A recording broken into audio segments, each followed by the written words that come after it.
আসসালামু আলাইকুম, welcome back to my channel. সবাই কেমন আছেন? আল্লাহর রহমতে আমি অনেক ভালো আছি।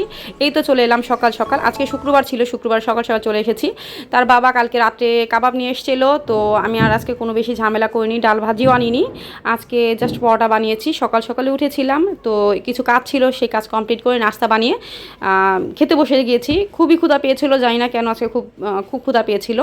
তো আমি আর মেয়ে খাচ্ছিলাম, আর ওইখানে ছেলেকে আলাদা করে দিয়ে দিয়েছি প্লেটে করে। আর বাবা এখনও গোসল করতেছে। ছেলের গোসল কমপ্লিট। ছেলেকে গোসল আমি সবসময় শুক্রবারে ট্রাই করি খুতবা শুরু হওয়ার আগেই তাকে গোসল করে কমপ্লিট করে নাস্তা পানি করে একবার খুতবা স্টার্ট হওয়ার আগে আমি পাঠিয়ে দিই। তার প্রায় ও যাওয়ার অনেকক্ষণ পরে খুতবা স্টার্ট হয়। তারপর অনেকক্ষণ খুতবা থাকাকালীন অবস্থায় সে মসজিদে বসে থাকে, সে নামাজ পড়ে দোয়া দুরুদ পড়ে একটু লেট করে তারপর আসে। এটা আমি আমার ছেলেকে সবসময় শিক্ষা দিই, কারণ খুতবা যদি বাসা থেকে শুনে তাহলে কোনো ক্লিয়ারভাবে শোনা যায় না, মাইকিংটা তেমন একটা ভালো না। এর জন্য আমি ট্রাই করি যে খুতবাটা যাতে ও যাতে মসজিদে যেয়ে তারপরে শুনে।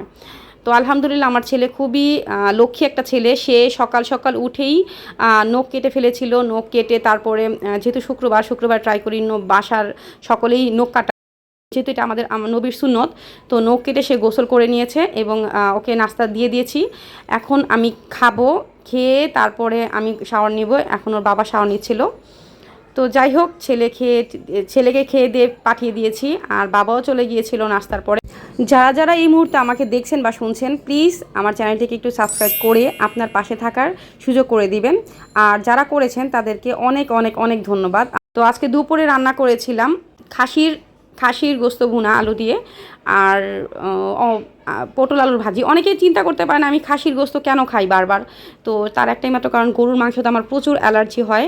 আমি গরুর মাংস খেলেই আমার প্রচুর স্কিন অ্যালার্জি আছে, তো আমি নিতে পারি না। আবার কিছু আই অ্যালার্জি আছে, তো চোখেরও প্রবলেম হয়। তো যাই হোক, একটু অ্যাভয়েড করি, কিন্তু তাই বলে সবসময় অ্যাভয়েড করি বিষয়টা এরকম না। খাসির মাংসের পাশাপাশি মাঝে মাঝে গরুর মাংস খাই। আর মুরগিটা সবচেয়ে বেশি খাওয়া পড়ে আমার বাসার মধ্যে, যেহেতু বেবিরা খুবই পছন্দ করে। তো যাই হোক, খেতে বসে গেলাম। ছেলে ওই ঘরে টিভি দেখতেছে। ছেলের এখনও ক্ষুধা পায় নাই। আমার আর মেয়েরই ক্ষুধা পেয়েছিল, এই জন্য আমরা খেতে এসে পড়েছি। ওর বাবা তো নাই, ওর বাবা দোকানেই। তো সকলের উদ্দেশ্যে একটা কথা বলবো, যেহেতু আজকে শুক্রবার, আমরা শুক্রবারটা অনেক কিছু করেই কাটাই। ঠিক আছে, আমরা যে মেইন কাজ সেটা না করে আমরা অনেক কিছু করেই কাটাই। হয়তো ঘুরতে যাই, বেড়াতে যাই বা অনুষ্ঠানে যাই, কিন্তু আপনি কি জানেন যে এই শুক্রবার দিনটা আল্লাহ তাআলা খুবই খুবই পছন্দ করে। আমাদের এই দুনিয়া সৃষ্টি হয়েছিল শুক্রবারে, এবং দুনিয়া একটা সময় শেষও হয়ে যাবে, কিয়ামত হবে এই শুক্রবারেই। তো শুক্রবারের দোয়াগুলো আল্লাহ বেশি বেশি কবুল করেন। তো আমাদের শুক্রবার দিনটা আসলে আমলের জন্য রাখা উচিত। কিন্তু শয়তান কি করে জানেন?